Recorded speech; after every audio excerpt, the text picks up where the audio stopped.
I'm here with Izzy Udomritko, Senior Relationship Manager here at Dealogic. Izzy, what's happening in the world of financial sponsors? Not very much at the moment.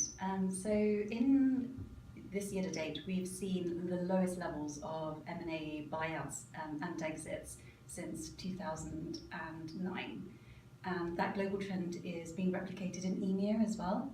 And with the UK, whereas it typically makes up around 30 to 40% of private equity related buyouts and exits, this year it's making up less than 20%. Right, so you mentioned the UK.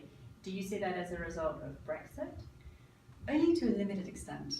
We also have to remember that this year's deal making is off the back of a huge year of deal making that we've seen in 2015. So as a result of that, private equity firms are going to be retreating back into fundraising mode, into looking after their portfolio companies and growing them for future exits.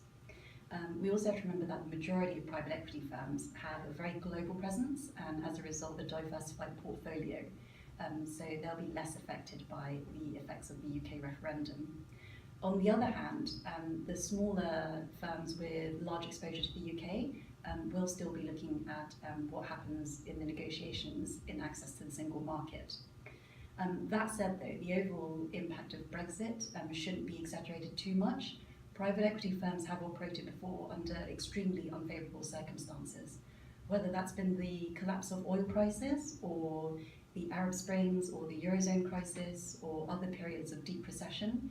And throughout all of those times, they've continued to grow, to invest and to exit their firms.